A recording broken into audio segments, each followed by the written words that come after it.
같이 기도드리겠습니다. 은혜로우시고 자비로우신 아버지 하나님, 감사합니다. 우리를 십자가의 피로 구원해 주시고 주님의 몸된 교회 안에 이렇게 귀한 또 성도로서 심기어 주셨습니다. 주님의 크신 은혜 진심으로 감사를 드립니다. 아직까지 구원받지 못하고 있는 너무나 불쌍한 영혼들이 있습니다. 앞으로 있을 낮전도 집회, 청년 집회 등등 6개의 집회가 앞으로 준비되어 있습니다. 그 집회 가운데 귀한 영혼들이 인도함을 받고 구원받을 수 있도록 주님께서 은혜와 자비를 베풀어 주시옵소서. 역사의 마지막 때를 살고 있는 저희들에게 주님께서 힘을 주셔서 세상의 악한 유혹을 잘 이겨낼 수 있도록 도와주시옵소서. 앞으로 있을 중요한 일정 주님 함께하여 주시고 오늘 모두에도 주님 축복하여 주시옵소서. 아직 함께하지 못한 우리 청년들이 있다면 그 발걸음 재촉하여 주시고 말씀 듣고 함께 교제 나눌 수 있도록 도와주시옵소서. 주님께 모든 것을 의지하오며 우리를 구원하여 주신 예수님 이름으로 기도드렸습니다. 아멘. 우리 다 같이 누가복음 6장을 찾도록 하겠습니다. 누가복음 6장입니다.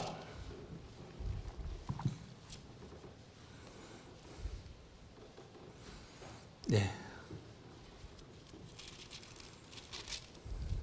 누가복음 6장 38절 한 구절이거든요. 우리 같이 한번 읽어보도록 하겠습니다. 누가복음 6장 38절입니다. 같이 읽겠습니다. 주라, 그리하면 너희에게 줄 것이니 곧 후이되어 누르고 흔들어 넘치도록 하여 너희에게 안겨주리라. 너희 헤아리는 그 헤아림으로 너희도 헤아림을 도로 받을 것이니라.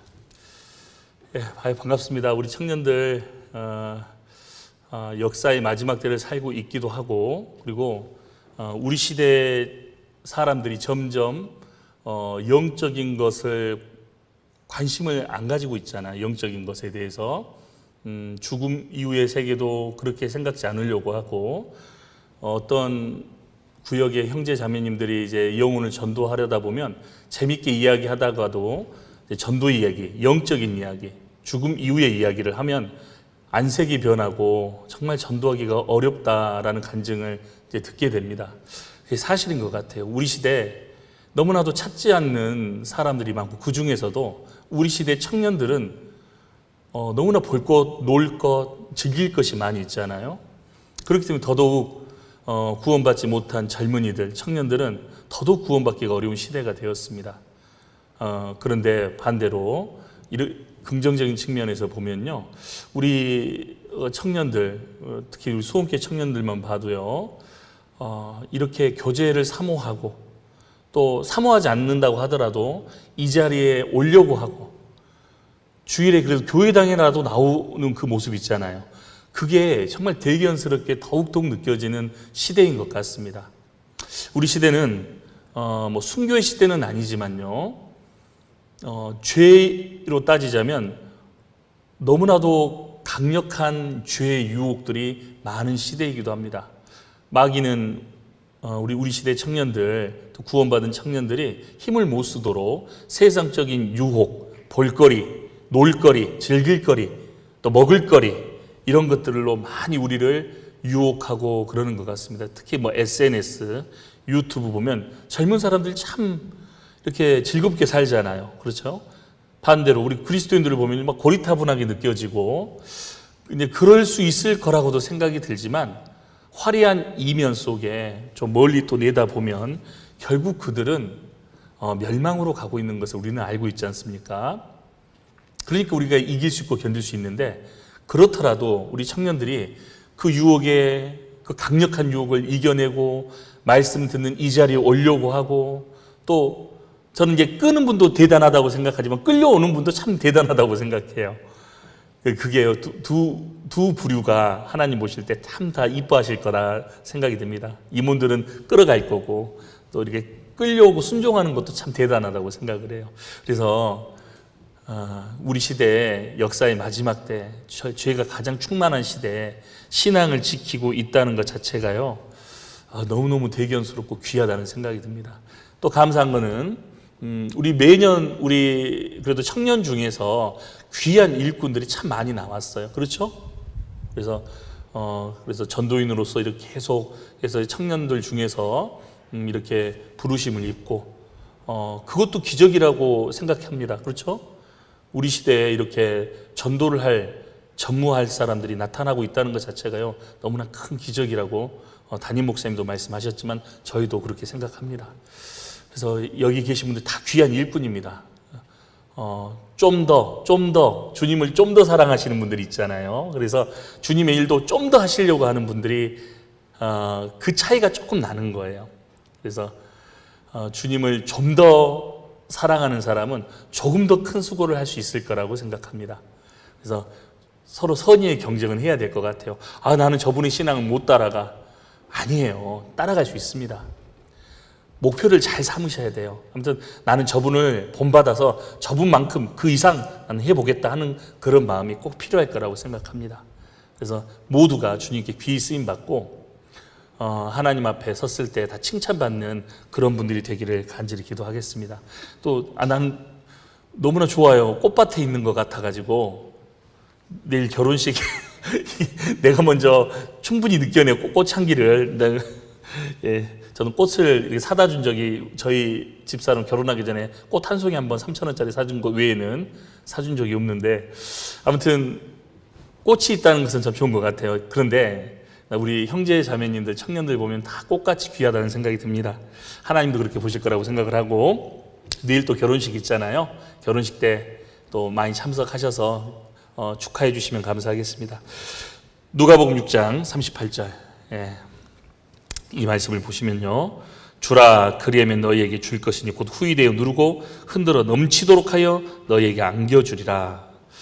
주님께 구하는 사람, 또 주님의 일을 위해서 간절히 구하는 사람은 주님께서 채워주신다는 것이 분명히 있는 겁니다. 주님은 빈손으로 돌려보내지 않으셔요. 주님은 일을 맡기시고 어떤 봉사를 하든 간에 일을 딱 맡기시잖아요. 그러면 그 일을 할 수 있는 힘까지 주십니다.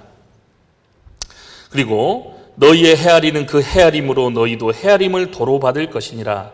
오늘 이거 설명하려고 제가 이 본문을 찾은 겁니다.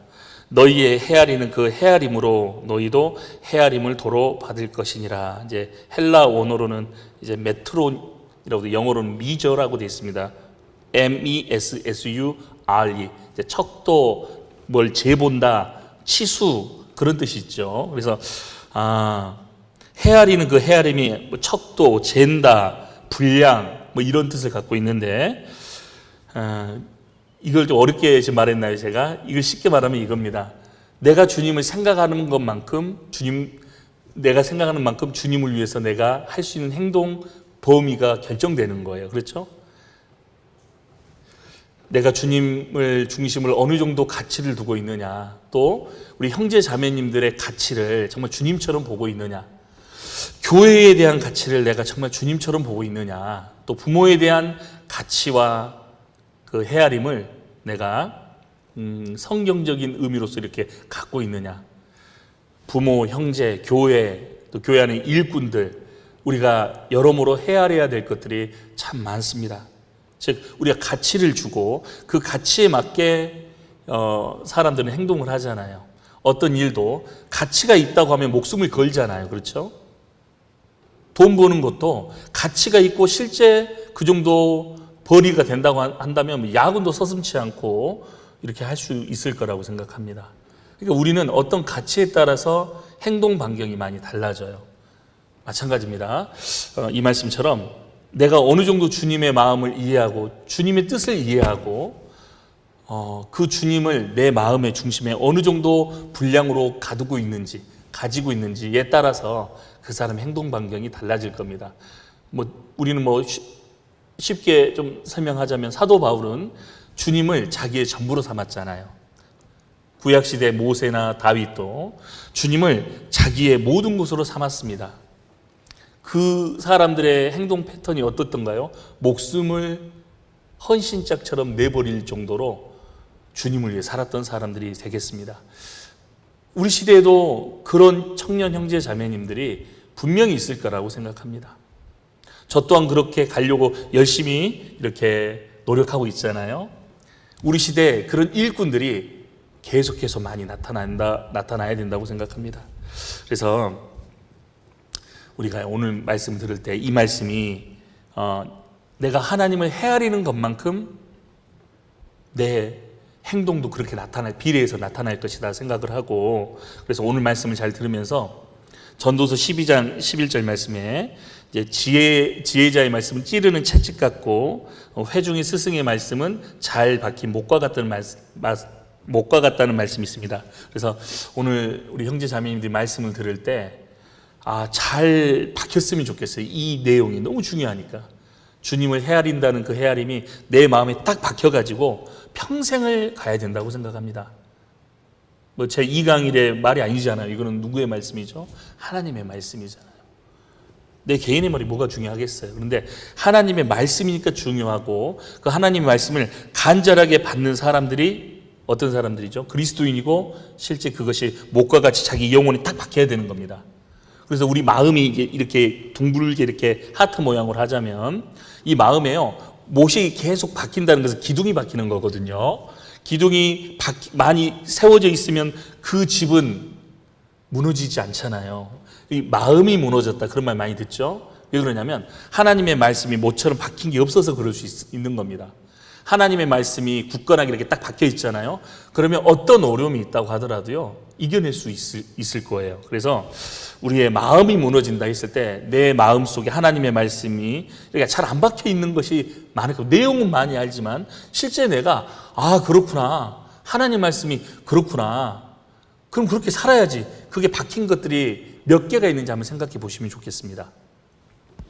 저도 청년 때 말씀 들을 때 진짜 그렇구나 생각했던 것들이 그래도 꽤 있었어요. 그래서 저도 지금까지 여러분들과 함께 교제 나눌 수 있는 것이 있잖아요. 여러분들도 마찬가지입니다. 청년 때 들은 말씀이 가장 영혼의 못이 잘 박힌다고 생각합니다. 그래서 오늘 주제가 그 헤아림인데, 내가 어떻게 누구를 헤아릴 것인가, 그거 잘 생각해 봤으면 좋겠습니다.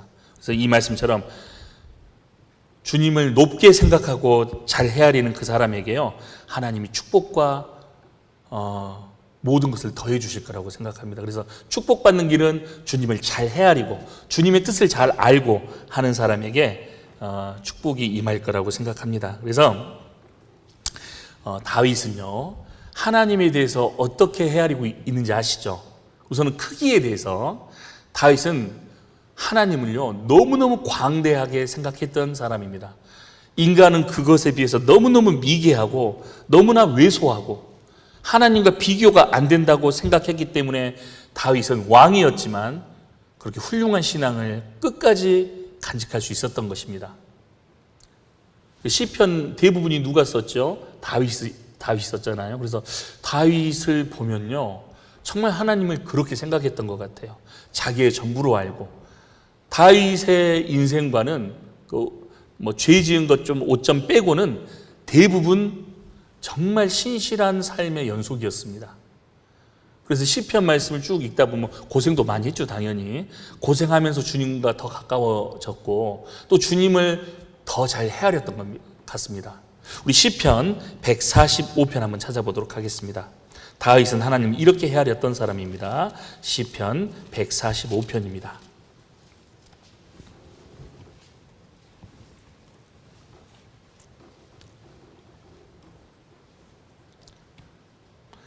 삼 절 같이 한번 읽어볼까요? 시편 145편 3절입니다. 같이 읽겠습니다. 여호와는 광대하시니 크게 찬양할 것이라. 그의 광대하심을 측량치 못하리로다.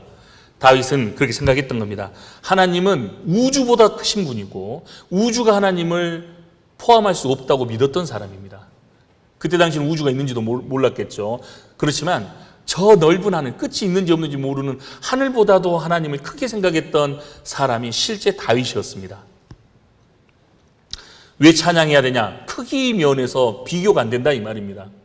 하늘보다 크신 분, 태양보다 크신 분, 우리는 우주 만물보다 더 크신 분이 바로 하나님이시라는 것을 배웠습니다.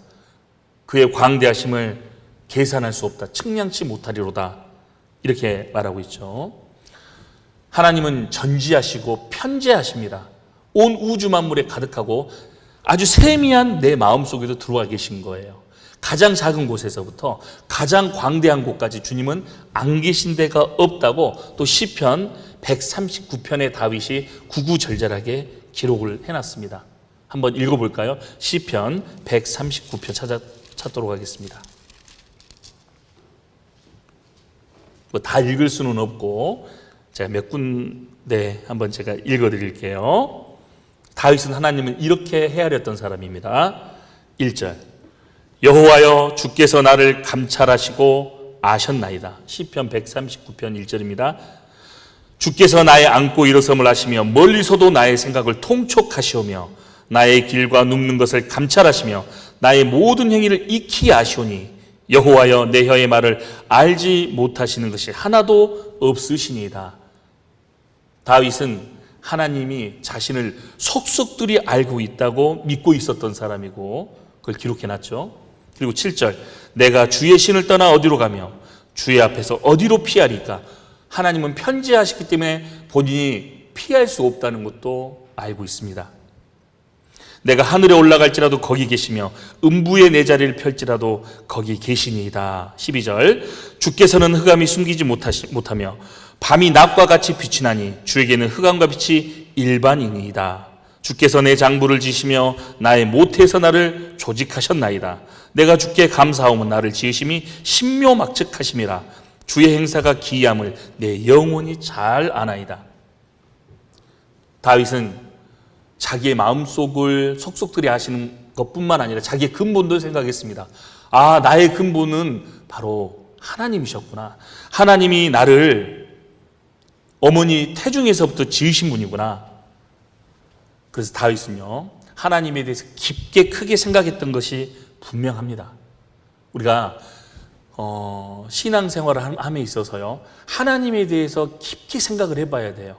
우리가 그냥 설교 들으면서요, 설교 들으면 의외로 입력이 되고 뭐 어느 정도 될 거라고 생각하지만 그것도 있지만 실제는 본인이 사색을 하고 자꾸 생각을 하고 다윗은 어떤 마음으로 이 시편 말씀을 기록했을까 생각을 하면 하나님에 대해서 더 명료하게 구체화될 수 있을 것 같습니다. 그래서 하나님에 대해서 막연하면요, 신앙생활도 흐리멍텅해지는 거예요. 성경에는 확실한 약속들이 많이 있지 않습니까? 그 약속들이 확실히 와닿으려면 하나님에 대한 생각을 많이 하셔야 됩니다. 야, 내가 주님을 이렇게 만나야 될 텐데 주님을 만나면 내가 부끄럽지 않을까부터 생각해서요, 하나님은 정말 어떻게 생기셨을까? 정말 아름답겠지? 정말 엄청나겠지? 모든 아름다움의 근원은 하나님이시잖아요. 제가 이번에 우리 청년 임원들 앞에서 했던 얘기인데, 제가 드라마를 예전에 봤던 것을 생각이 나요. 그 드라마 보면 막 운명적인 사랑, 또 무슨 사랑, 슬픈 사랑, 그런 것을 많이 연출하잖아요. 그런데 그게 알고 보면 하나님의 사랑 안에서 출발하는 거예요, 대부분요. 하나님은 우리를 운명적으로 사랑하셨잖아요. 그렇잖아요. 내가 태어나기도 전에, 또 내가 태어나면 구원받게 하려고 그 길을 어떻게든지 엮으셔가지고 우리를 구원받게 해주셨잖아요.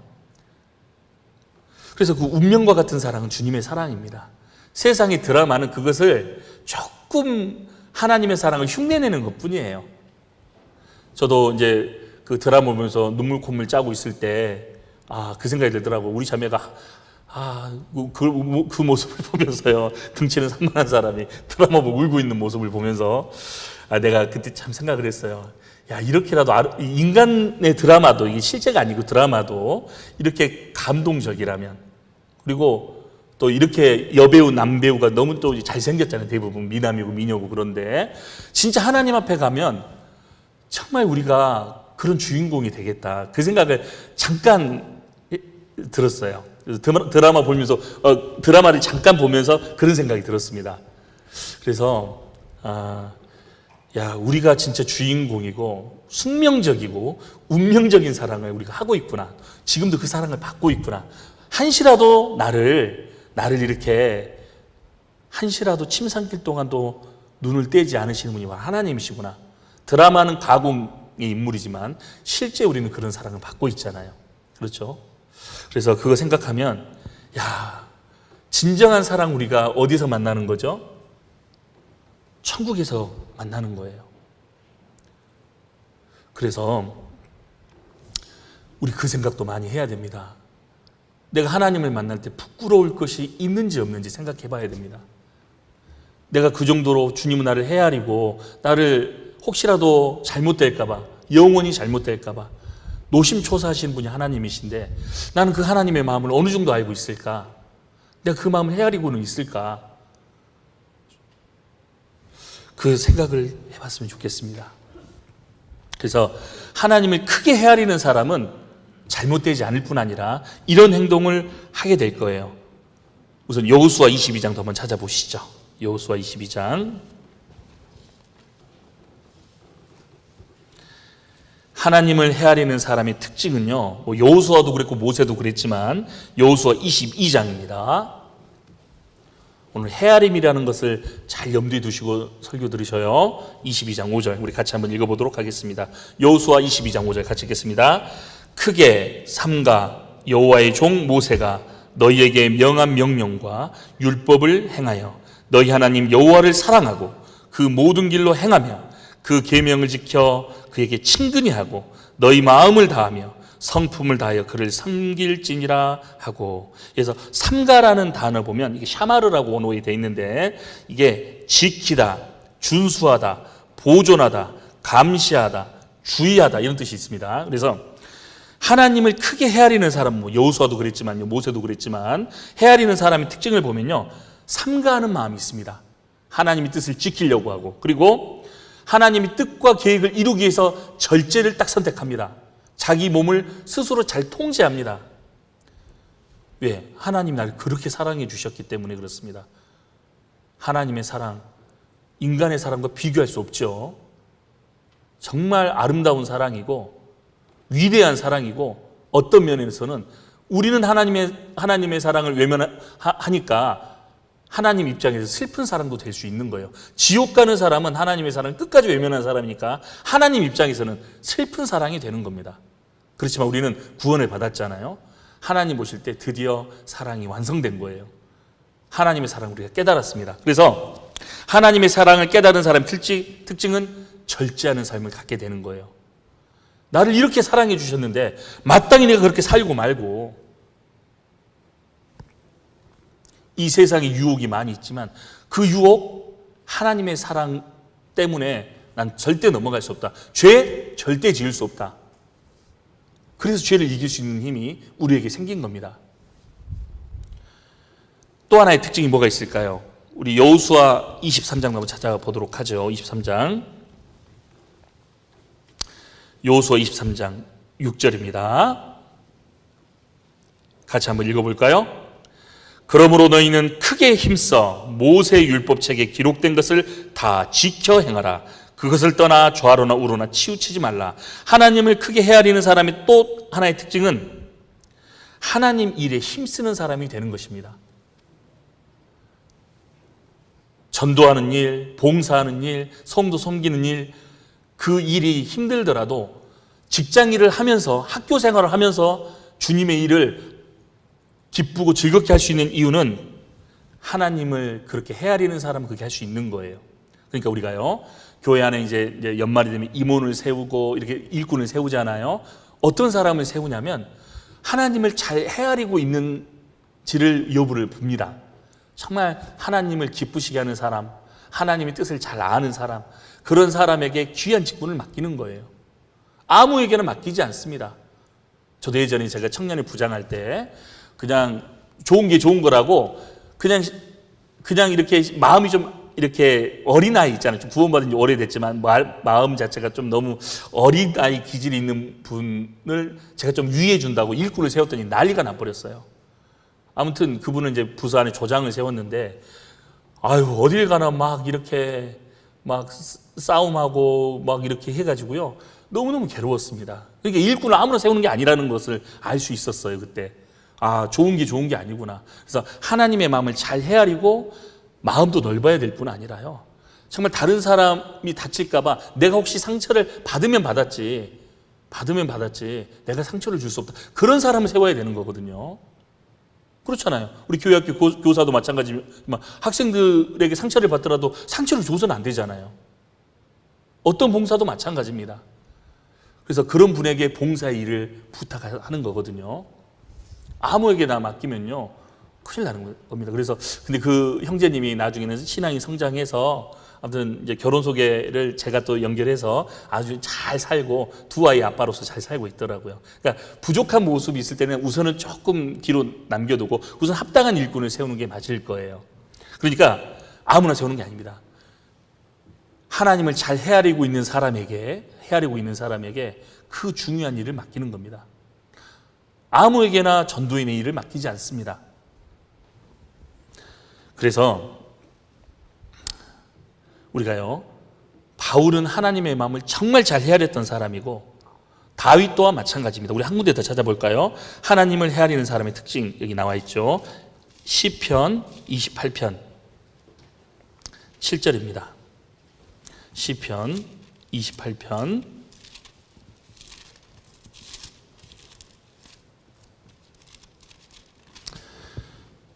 네, 이것도 다윗이 지은 겁니다. 7절입니다. 같이 한번 읽어볼까요?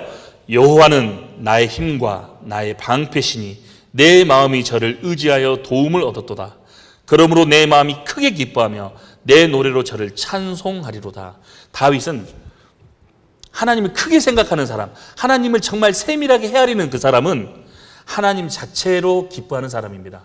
혹 나에게 불행한 일이 연속적으로 닥치고 내 건강도 좋지 않고 그렇더라도 하나님을 사랑하는 마음이 변하지 않아야 됩니다. 왜?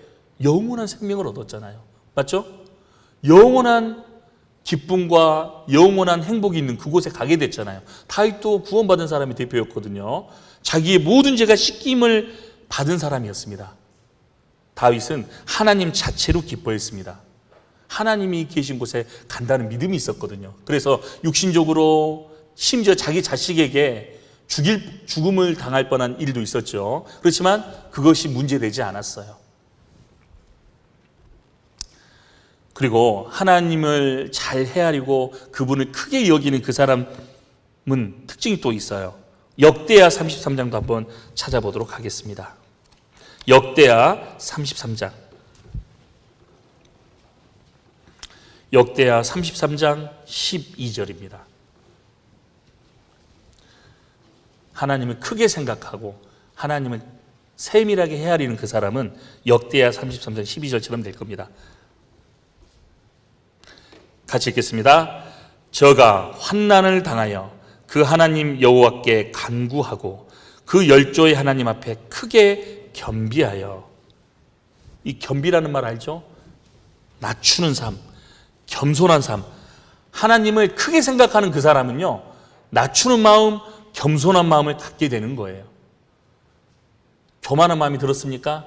이유는 단 하나예요. 하나님의 마음을 헤아리지 못하고 있는 겁니다. 자기가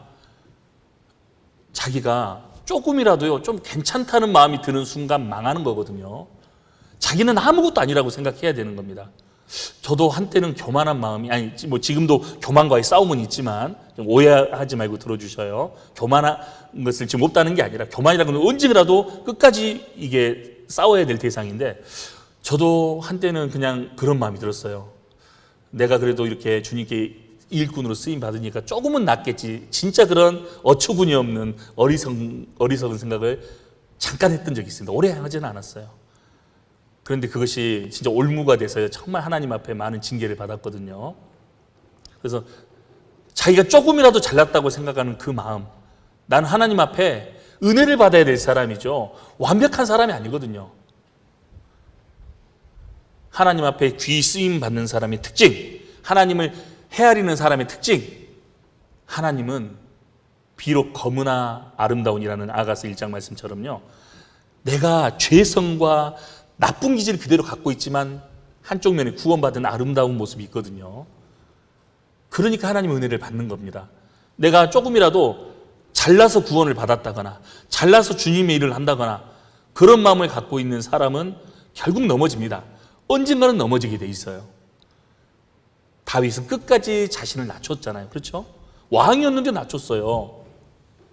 바울은요, 많은 성도들보다도 지극히 작은보다 더 작은 자라고 성경 14권을 기록한 사람이 말을 했습니다. 잠깐이라도 그런 교만한 생각을 가지면 하나님을 잘 헤아리지 못하는 사람이 된 거예요. 이해되시죠? 하나님을 잘 헤아리는 사람은요,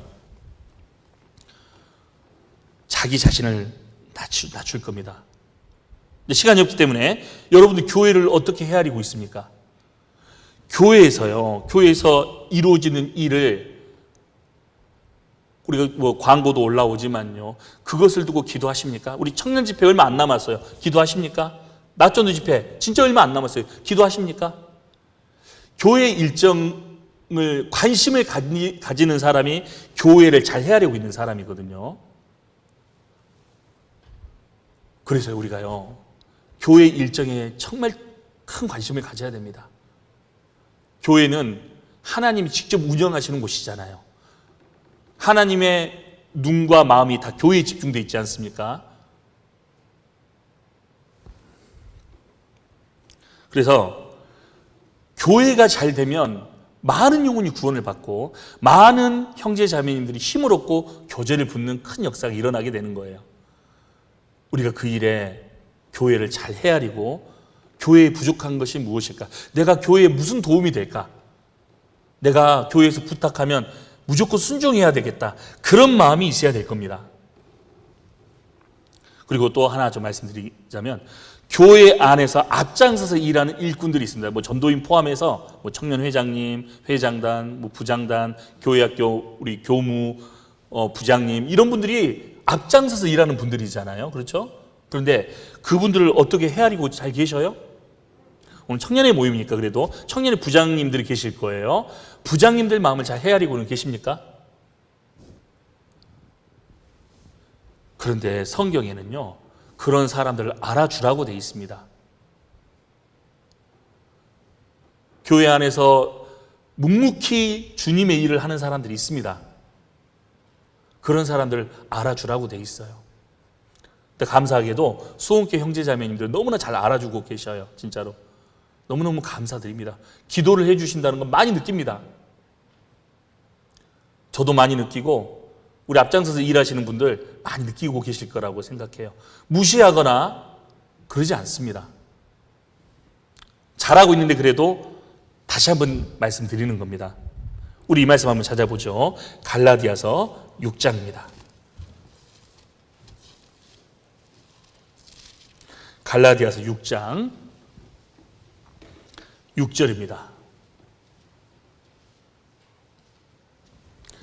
같이 한번 읽어보도록 하겠습니다. 같이 읽겠습니다. 가르침을 받는 자는 말씀을 가르치는 자와 모든 좋은 것을 함께하라.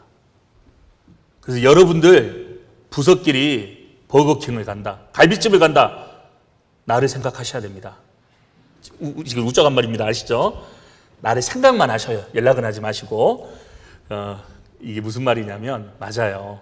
이게 이제 제 입으로 하기 좀 그래요. 그래서 내가 좀 우스갯소리 했는데, 앞장서서 일하는 일꾼 생각하라 이 말입니다. 먹을 것이 있어요, 진짜로. 제 입으로 말해서 죄송합니다. 그걸 또 뭐 해달라는 건 절대 아닙니다, 이거는. 그런데 뭐라도 먹을 게 있어서 그러면 전도인 그분은 좀 이렇게 드려야 되지 않게, 그런 마음이 정상적인 마음이라고 성경이 돼 있잖아요. 뭐 갖다 주라는 말 아닙니다. 진짜 이건 오해하시면 안 되고요. 근데 그런 마음이 필요하다고 성경이 돼 있습니다. 왜? 알아주라고 돼 있거든요. 근데 감사하게 전반부에 말했지만 너무나 잘 알아주셔요, 진짜로. 여러분들이 신경 쓰지 않아도 될 만큼 너무너무 잘 알아주고 계십니다. 그래서 앞장서 일하는 청년 회장단, 부장단, 청년회니까 그분들 좀 알아주셔요. 그분들의 수고를 생각해 주셔요. 앞에서 나와서 찬송하시는 분들도 앞에 나오고 싶은 사람이 그렇게 없어요, 원래는요. 그래서 저에게 요청하는 것이 있더라고. 솔로 말고 듀엣이나 뭐 이렇게 3명 트리오 합창 이거 안 될까요? 계속 요청이 와요.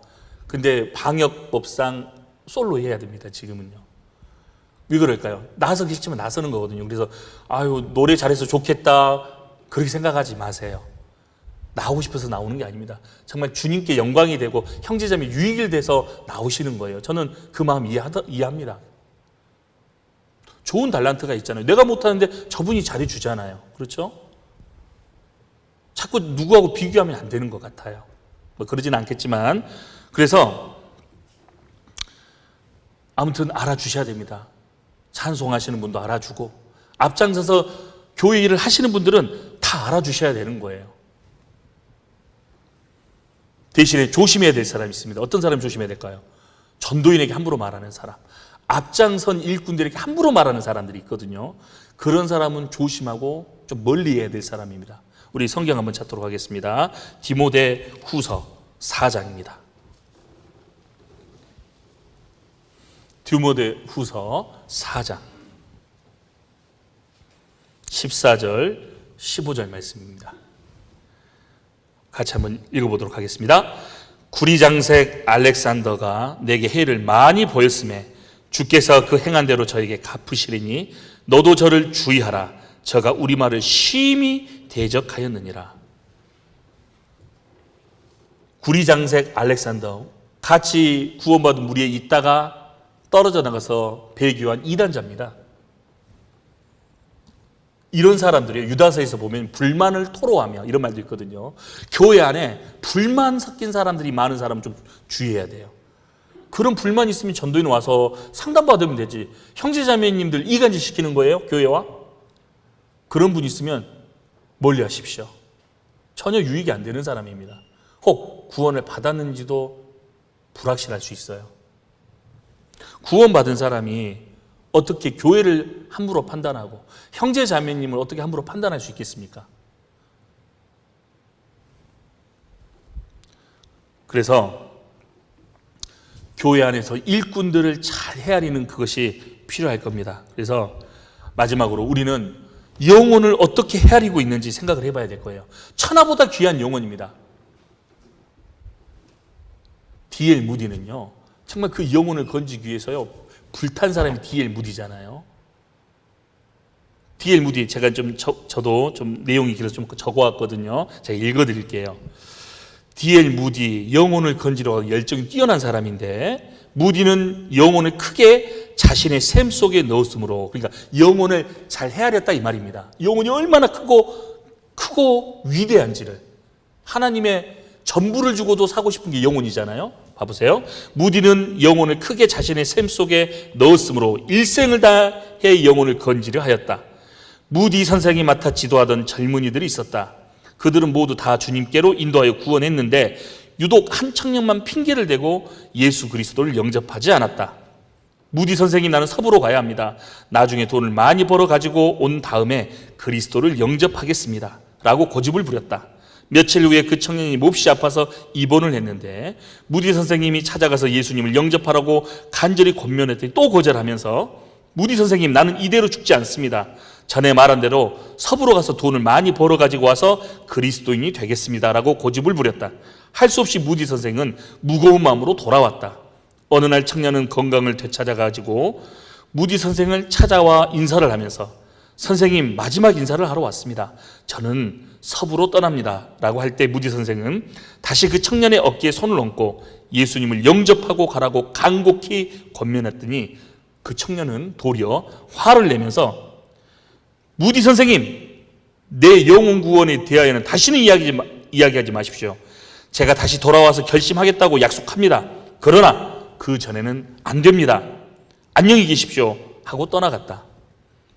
떠나가는 모습을 보며 무디 선생은 어떤 불길한 예감이 들었다. 그날 밤 잠을 자고 있는데 큰 소리로 문을 두드리는 소리가 들려 깨어나 창문을 열고 내다보니까 그 청년의 부인이 쇼를 몸에 감고 서서 울면서 무디 선생님 빨리 좀 와주십시오. 내 남편이 몹시 걱정이 됩니다. 건강이 이상이 생긴 겁니다. 할 때 무디 선생은 가봐야 소용없습니다. 당신의 남편은 오늘 오후 마지막 거절의 말을 했습니다. 이미 위험선을 넘었습니다. 내가 가야 소용이 없습니다. 했지만 너무나 간청을 해서 따라갔다. 계단을 올라가는데 신음소리가 들려왔다. 너무 늦었어, 너무 늦었어 라고 옆에 무릎을 꿇고 기도하면서 손을 꼭 쥐고 성경을 읽어주었으나 여전히 그 청년은 너무 늦었어, 너무 늦었어 중얼거리기만 하였다. 최선을 다해 일깨우려고 했지만 계속 그 청년은 너무 늦었어, 너무 늦었어 하고 숨을 거두고야 말았다. 이 무디 책에 나오는 일화인데요. 여기 봐보시죠. 무디는요, 그렇게 거절하고 거절했던 그 청년을 포기했어요. 근데 또 요청하니까 또 가잖아요. 그런데 숨이 넘어가는 그 순간까지도 영혼을 건지려고 했던 열심, 그것이 저는 마음에 와닿아서 이 글귀를 가지고 온 겁니다. 영혼을 얼마나 귀하게 봤는지 생각해 보셔요. D.L. 무디, 정말 한 사람 한 사람 영혼을 얼마나 귀하게 생각했는지 모릅니다. 그리고 본인은 자신이 하루라도 누구에게 전도하지 않으면 잠을 안 잤다고 하잖아요. 우리가 그런 마음이 필요할 거라고 생각합니다. 역사의 마지막 때를 살고 있습니다. 시간이 얼마 없습니다. 이 팬데믹이 끝날 징조가 보이죠. 그런데 걱정이 돼요. 잠시 후면 죄악의 문이 확 열리면서 이 세상의 멸망이 가속화될 거라고 생각이 듭니다.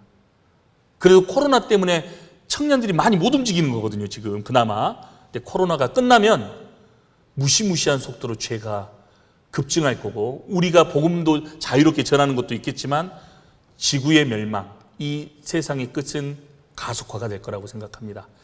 아무튼 우리가요, 조금이라도 더 영혼을 건지고 또 영혼을 세우는 그 일에 동참이 되었으면 좋겠습니다. 기도하고 마치겠습니다. 주님 감사합니다.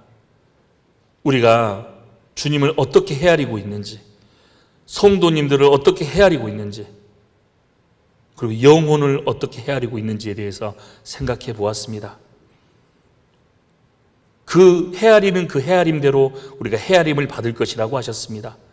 오늘 이 중요한 말씀이 우리 귀한 청년들의 마음속에 모처럼 단단히 박히기를 기도합니다.